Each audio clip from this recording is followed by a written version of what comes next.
Gunsmoke.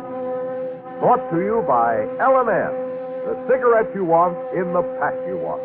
Familiar standard pack and new crush-proof box. Live modern. Smoke modern. Change to L&M.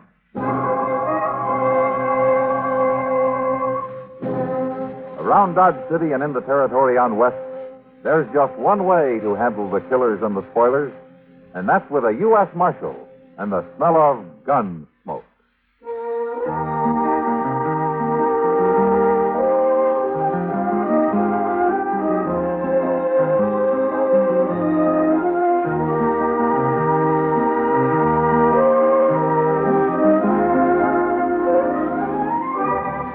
Gunsmoke, starring William Conrad. The story of the violence that moved west with young America. And the story of a man who moved with it. I'm that man. Matt Dillon, United States Marshal. The first man they look for and the last they want to meet. It's a chancy job, and it makes a man watchful. And a little lonely.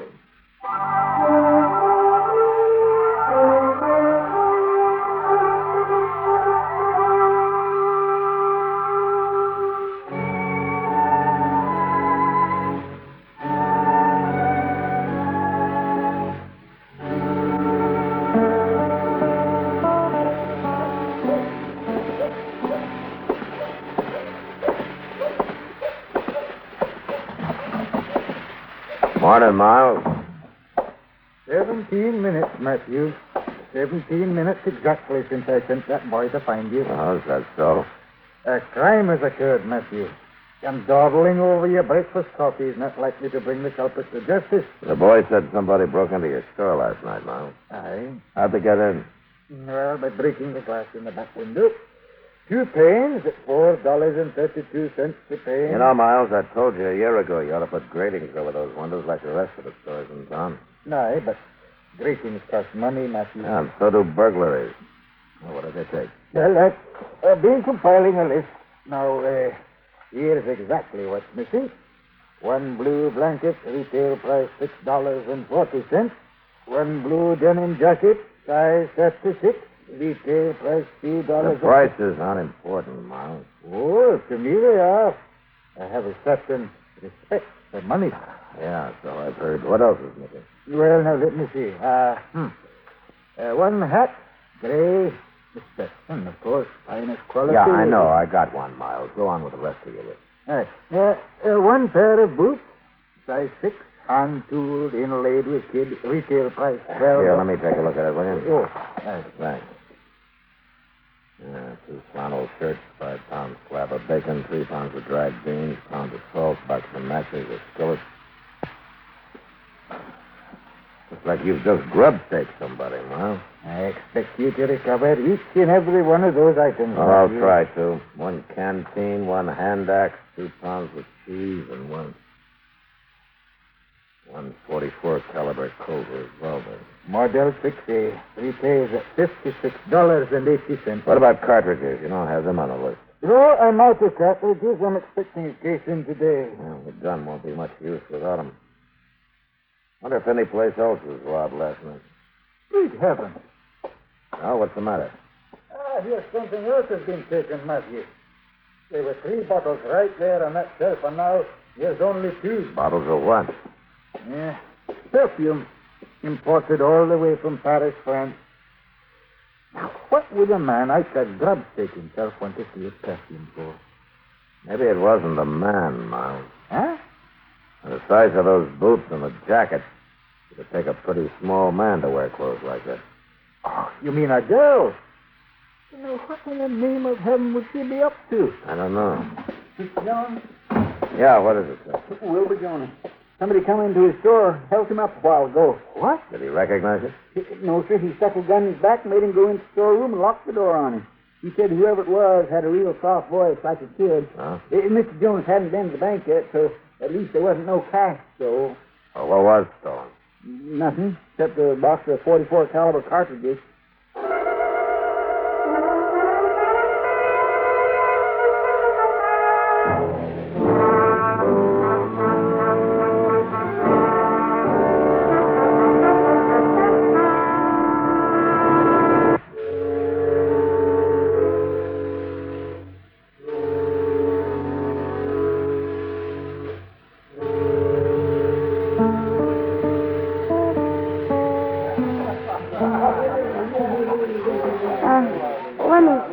Brush him again, will you, Matt? Yeah, sure, Kitty. Here.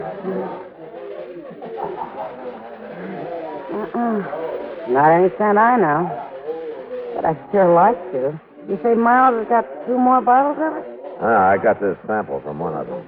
Well, there's nothing like this around Dodge. Shouldn't be too hard to track down. Yeah, provided the person who stole it opens the bottle. Well, I'll keep sniffing the breeze, Matt. That's what we've been doing all day, Miss Kitty. Sniffing and smelling around all over town, just like a couple of hound dogs. But we ain't caught a whiff of this stuff. Well, you wouldn't be likely to, Chester. Matt, maybe this girl, if it is a girl, has already left town. Oh, in a way, I kind of hope so. She might have wanted the gun just to protect herself. She wasn't protecting herself when she shoved it in Will Jonah's back this morning, Kitty. Oh, I know, but it was wasn't... empty then. It's not empty now. Well, by golly. I was just wondering who I'd let buy me a drink this evening. Yeah? Well, as far as I'm concerned, Doc, you're still wondering. What's the matter? Well, good evening, Kitty. Oh, hello, Doc. Chester. Hello, Doctor. Oh, say, I understand somebody borrowed a few things off of old man McTagg last night. Yeah, they did, Doc. Oh, they did, huh? Crime rampant, and the local law inhabits a saloon.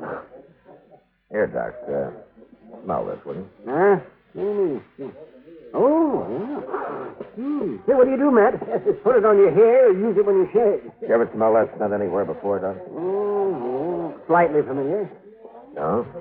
What do you mean, slightly familiar? Well, I mean, I smelled the same thing earlier today somewhere. Today? Where, Doc? Where was? Where did you smell it today? I don't even remember. Say, Matt, what do you say we get up a coke again? Doc, will you think? Where did you smell this perfume today? I don't know. Let me see now. I was all over town at one time or another. It wasn't at the livery stable, naturally, or at the bank. Oh, forget it, man. I don't have the slightest idea. Oh. Wait a minute. Now I remember. Yeah? I was talking to Mr. Doby in the lobby of the Dodge House, and this kid came. The Dodge House, huh? That's right. He reeked of the stuff. Yes, that's where it was. He rented himself a room there. But why? I'll tell you later, Doc. Chester, come on.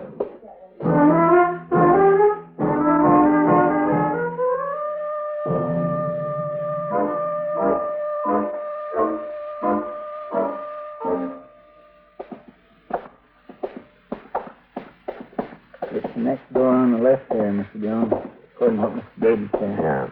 Be careful of that water pitcher. You reckon they'll put up a fight? Or she will, or whichever? I don't know, Chester.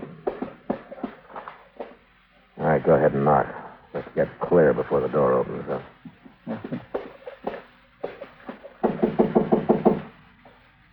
Who's there? I fetched you some drinking water. Leave it out there in the hall. Okay, but you better get it before the ice melts. All right, walk off a ways, Chester.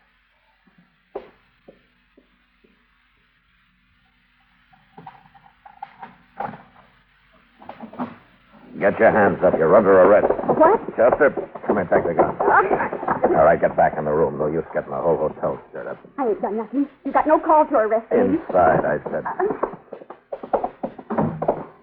Golly, if you wasn't right, Mr. Dillon, it is a girl. You mind your own business. Who are you anyway? What, he's a U.S. Marshal, that's who he is. A marshal? Where did you get that shirt you're wearing, miss? And the boots. What about this gun? Where you think I got him? I don't think I know now. What's your name? My name's Willie Deezer, and I'm from down around Osage Junction. Willie?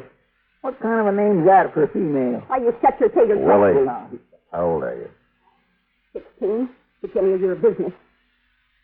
16, huh? Why did you break into that store last night? Who says I did? The clothes you're wearing, that Stetson on the bed over there, the stuff all over this room, every bit of it was stolen.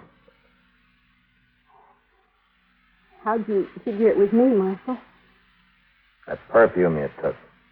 Doc Adams was down in the lobby when you rented your room here. He smelled it on you. Oh, I guess I didn't know that perfume was going to bring bad luck. Them other things I needed. It's that there perfume I just wanted. Never had none before. Never even smelt none. Just heard about it. What are you doing, running away from home? I ain't running. I already run. You was to drag me with wild horses. I wouldn't go back there. Why not? You knowed my stepboy. You wouldn't ask why not. Work a body to their death. That's all he knows. He's got a dry farm down here. He ain't never going to be worth nothing no matter what. He'll work day and night just like a man. I ain't never even owned a dress. I don't believe in going in for frills. Yeah, I see. It beats me, too. Last time he'd done it 2 days ago, I just lit out. Look, mister. You see that bruise on the side of my head? You see what? Oh, for land's sake, mister, that's just... All right, get your hands up, mister. You make a move, Marshal, and I'll blow this feller's backbone clean through his belly. I'm not moving. Just take it easy, Chester. Well, right back up now, mister. Away from the door. Well, I didn't run away from home just to end up in no jail. Where are you going to end up, Willie? Never you mind about me, Marshal. Now you two just stay put.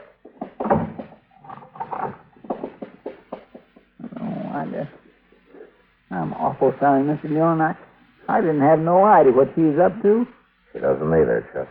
That's her trouble. Darn fool kid. Yeah. Darn fool kid. With a loaded gun.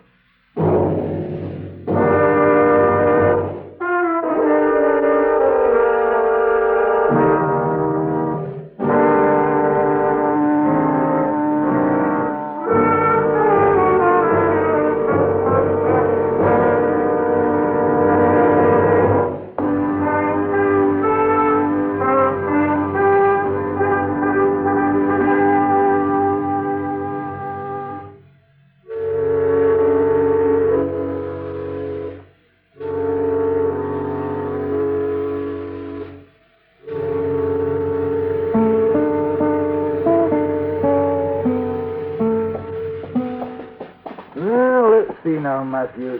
This shirt's not being worn. Won't have to discount it, at least. Now, the same goes for this skillet, Miles. And the blanket, canteen, hand axe. Ain't none of these beans anywhere near, Miss McCagg. No, just hold your horses, you two. I got to weigh this cheese. No, for I'm taking a weigh. A man can't calculate his profits without knowing his cost. Aha. I knew some of it was gone. I ate about 20 cents worth off that corner there. 22 cents to be exact. Well, at least you didn't have time to eat any of your bacon, Miles. Oh, there you are. Yeah, it's about the size of it. That's all we found in our room. Yeah, those are just the low-price items, Matthew. You still got away with a $12.50 pair of boots? He hasn't gotten away yet, Miles. We'll find it before the night's over. We know what she looks like now, at least. And we know her name. Willie Beaver. Aye. Homesteader's child, you say? Yeah. Dry farm down toward Osage. It's too much work, I guess. And too little of anything else. Mighty hard living, dry farming. Doesn't pay much of anything to speak of. No, not much. Matthew, look, if you catch her and you get back those boots and that gun and the other items, well, what I mean is this. She can keep that perfume if she wants it. Well, forevermore. I couldn't have sell it anyway. She's used some of it. Yeah, sure, Miles. I understand. She was tired. A girl wandering around alone. Well, confound it. Don't just stand there staring at me. I'm not staring at you, Miles. I'm just listening to you, that's all. Oh, I smirking like a cat in a bird cage. I told you that perfume isn't saleable now. You go on out and catch that young ruffian, you bring her to justice, stealing from honest, God-fearing folk, violating private... All right, Miles, all right. And, if you get that gun and those boots back and get not hurt any, then the denim jacket, too, well, I'll give that child a dress right out of my stock. My land gracious. Well, it's not a matter of sentiment, no. It's just that it isn't fit for a young girl to go into court dressed like a man. It's no decent. Yeah, sure, Miles. I know what you mean. Just a proper respect for appearances. That's all it is, isn't it? Oh, confound the both of you. You're trying to accuse a man of charity when he hasn't an ounce of it in his entire nature. What is that your stage office sounded like? Yeah, come on, Chester. Let's find out.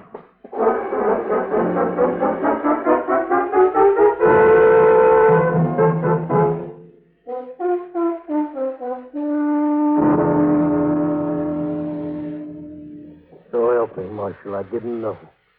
I didn't have the least idea. Well, it wasn't your fault, Jason. Chester, did you send somebody to find Doc? Yes, we did. The Dawson boy went fetching Mr. Dillon. That note was a girl. I just opened the safe and let her have the money. I wouldn't have shot no girl. Not if I'd known. He couldn't have been expected to know, Jason. So, that bandana over her face, dressed like she was, pointing that gun just as rock steady as any man I ever seen. Yeah. And you know, I always keep my gun stuck right between the safe and the desk, just in case of something like this. So I made like I was going to open the safe, and you sure, Mark? Are you sure she's dead? Yeah, I'm afraid she is, Jason. Killing a girl. I never done nothing so bad in my whole life. So help me, Mark. I didn't know. Look, anybody else would have done the same thing. Now, it couldn't be helped. It's done, and blaming yourself won't undo it. Now, look, why don't you go outside a while and get some fresh air, huh? I reckon maybe I'd better. I reckon I'd just get outside a while. Old Jason's broke up pretty bad over there. Well, I guess most anybody would be. Dang, poor young'un. Well, she paid for it, Chester. Well, there's no point leaving her there on the dirty floor. Let's lift her up on the counter. All right. Let me get her shoulders. You know, she wasn't lying. She has got a bruise on her head. I guess her paw did beat her, all right. Poor little thing. All right. Let's lift her.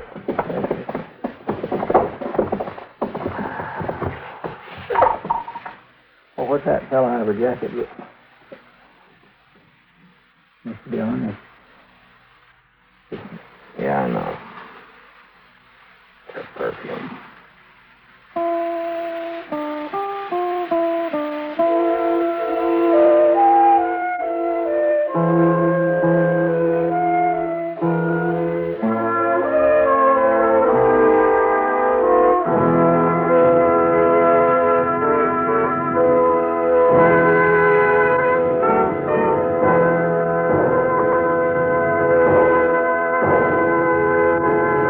You know, on the frontier, even the roughest of Nusser families had to scratch awful hard to tear a living out of the dry, parched earth.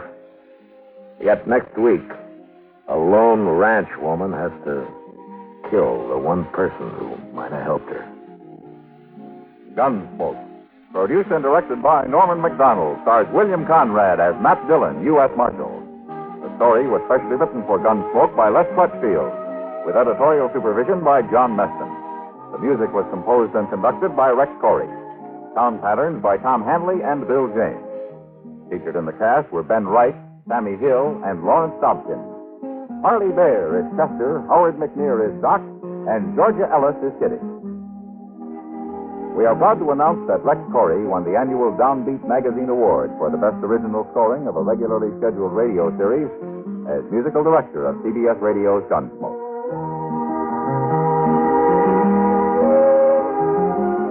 Join us again next week for another story on Gunsmoke.